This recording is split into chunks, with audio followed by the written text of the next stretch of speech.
YouTubers. Right now I'm fixing this Whirlpool dryer. Okay, this is burn the wires here on the back. This is not heating up because when I try it, it's not heating at all. So I open up here on the back tier of the back parts here, the cover, and then this is what I found. These wires was burned, came off like that. It was burned. It probably was overloaded. So I replaced the parts on here. I put the new wires here. I put this one because normally these things are always when your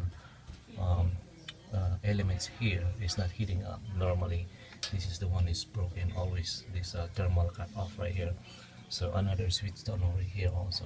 So you should always to check them. So every time it happens, you need to check all of them, all the wirings, and also the thermal cut off.